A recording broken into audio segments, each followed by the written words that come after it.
عرض میکنم خدمت تمامی دوستان و همراهان کانال نفس و نور.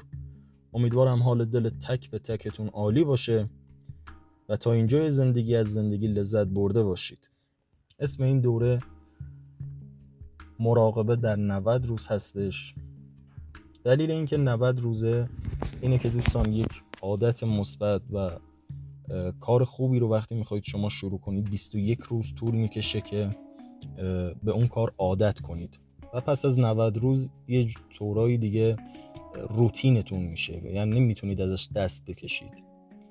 و به همین دلیل ما دوره مراقبه و مدیتیشن در 90 روز رو برای شما تدارک دیدیم.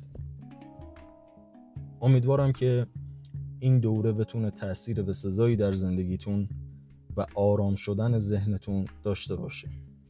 مدیتیشن و مراقبه برای اینه که شما ذهنتون آروم بشه، بتونید بر ذهن خودتون کنترل و تسلط پیدا کنید. شما در طول روز میتونید مراقبه رو انجام بدید، اما پیشنهاد من اینه که وقتی از خواب بیدار میشید در اول صبح‌ها و وقتی هم که میخواید بخوابید، برای اینه که ذهنتون آروم بشه و یک خواب خوبی رو تجربه کنید، این مراقبه ها رو انجام بدید. وقتی میخواید که مراقبه رو انجام بدید، سعی کنید که یک جای خلوتی برای خودتون در نظر بگیرید.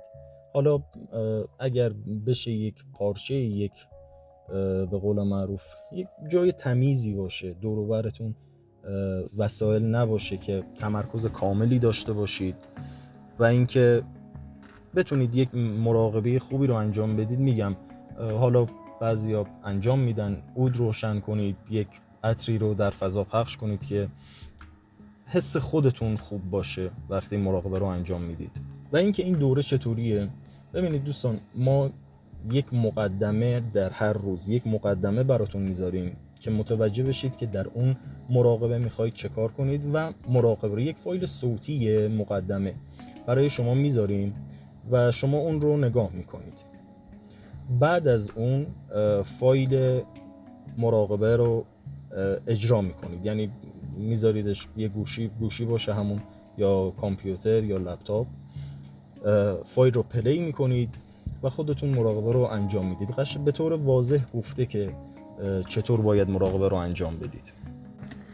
و اما آخرین مطلبی که من میخوام بگم اینه که مهمترین چیز برای من وقتیه که افراد روی کانالم میذارن، وقت انسان ها خیلی برام مهمه. پس اینطور نباشه که شما فکر کنید بگید که آقا یک فایلیه در یوتیوب یا یک ویدیویه، من این رو میبینم، هیچ هزینه‌ای در قبالش ندادم. نه، هر جا احساس کردید که با دوره ارتباط برقرار نمی کنید یا این دوره به درد شما نمیخوره، وقت خودتون رو تلف نکنید. ببینید وقتتون مهمترین چیزتونه. مراقبه رو حتما یاد بگیرید، هر طوری شده مراقبه رو یاد بگیرید، اما این دوره شما رو با مراقبه آشنا میکنه. این مقدمات مراقبه است و پس از 90 روز شما رو واقعا به یک سطح دیگه از مراقبه میرسونه. اما میگم مهمترین چیز هر انسان وقت و زمان اونه.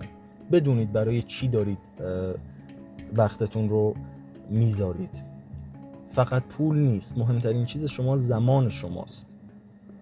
و فایل به همین دلیل فایل مقدمه‌ای که براتون میذارم، شما اون فایل رو هر طور که میدونید میتونید بشنویدش و متوجهش بشید، روی 1.5x یا 2x قرار بدید و یا حتی بالاتر اگر تونستید که وقت زیادی ازتون نگیره. اما فایل خود مراقبه رو نه، خودش رو روی 1x قرار بدید. اینطوری وقتتون رو هم هدر نمیره، یک چیزی حداقل یاد گرفتید.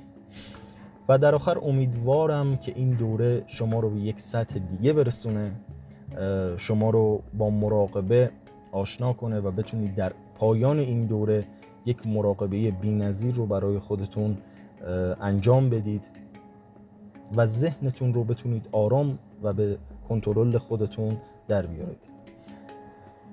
تک به تکتون رو دوست دارم.